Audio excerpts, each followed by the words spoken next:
Now that your account is set up, it's time to do what we're all here for, booking gigs. In this video, you'll learn the entire process of adding a new booking, managing client details, setting up a schedule, and creating services. If you plan to book musicians for a gig, create an invoice, or generate a contract, it's crucial that you understand how the schedule works since it feeds all these components. Here's how it works.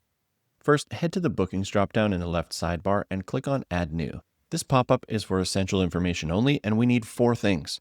First, the title. Be descriptive here. For example, Sippy Juice Launch Party is better than just corporate gig. For the status, is this confirmed or are you still negotiating? You can set this to negotiating for now so it tracks as a hold. Next, pick the main performance date. And lastly, the client is the person who pays the bill. You probably don't have clients in here yet, no problem. Go ahead and click on Add New Client. You can quickly add their details here like first name, last name, and email. And you can add more details here. As a pro tip, the more you fill out here, the less you have to type later. This information automatically pulls into your contracts and invoices, so accuracy counts. Click Save to create the new client, then save and continue to build the booking. Welcome to the Booking Creator. This wizard is your command center for building the entire event before it becomes a gig sheet. On the first tab, the event details, you can add your schedule, your location, which will auto-generate a Google Maps link for your musicians, and decide which of your admins get notifications for this specific gig. Coming back up to the top, you'll see some additional tabs where you can add additional information like attire, meal details, and parking information. You can add accommodation information and even custom fields. Custom fields allow you to make back on stage your own by adding any additional fields you need to track. Public fields are visible to your musicians, whereas admin fields are only visible to you and your admin team. Since relationships are important, let's quickly create a new field now to track the names of important family members so that you and your team can easily access that information for future wedding bookings. I'll just click on Create New Field. I'll set this to the paragraph type and give it a name. And that's it. Hit Save. And now we have a new custom field. Now for the most important part, let's talk about the schedule. Head to Event Details and scroll down. This is where you stop the chaos of texts and emails and set your system up for easy contract and invoice generation. So let's build the entire day. By default, you have load-in, soundcheck, doors, and end times, as well as a blank space to add your first service.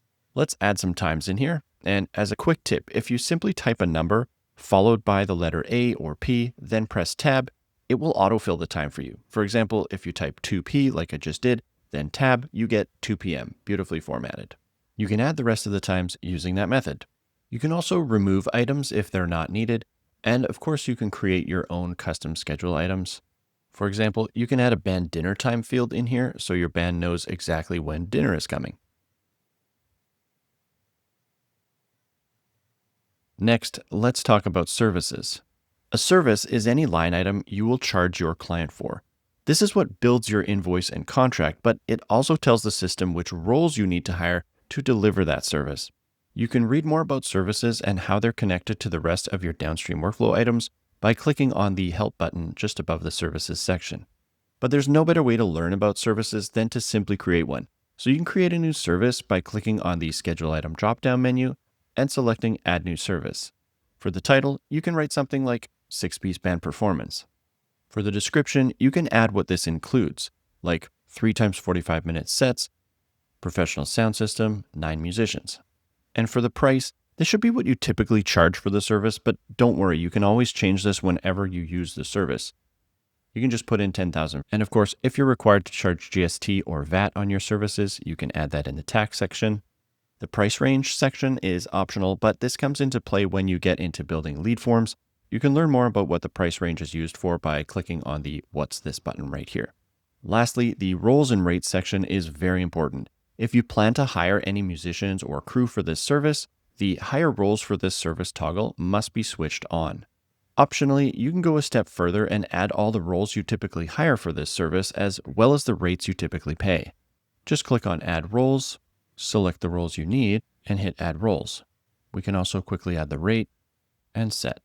This will save you some time later when you begin sending gig offers to your musicians. When you're done, hit Create Service. Now the service is added to our schedule, and you'll be able to expand that line item. If you want to add an end time as well as any notes, attach a set list, or any other files. Sometimes a booking will span multiple dates. In this case, you'll want to turn your booking into a multi-day event by clicking on the Add Date button under your primary date. For example, maybe this event requires that your band has a rehearsal beforehand in preparation. You can just build that rehearsal right into this booking so musicians are aware that by accepting this gig, they're committing to the full package, rehearsal and gig. You can click Add a Date and then select the day before the gig as our actual rehearsal date. Now you can see that another field has popped up on our schedule, as the system now needs you to specify which of the dates each schedule item falls on, since there are now multiple.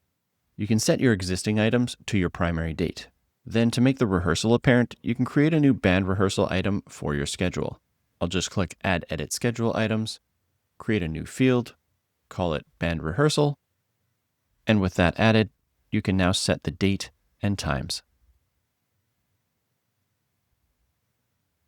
And lastly, you can add a note here as well.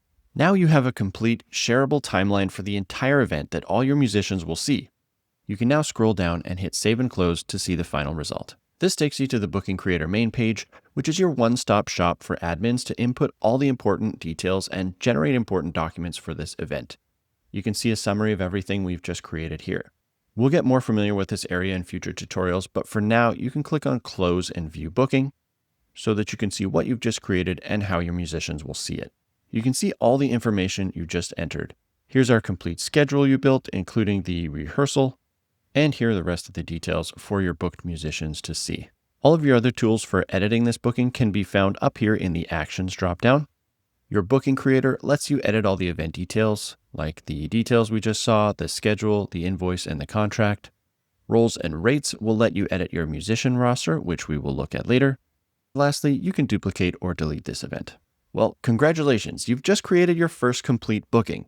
It has a client, a detailed schedule, as well as services and other important details, all organized in one place. You're now officially set up for success. In the next video, we'll take what you just did and use it to book your musicians automatically with our AutoBook system. I'll see you there.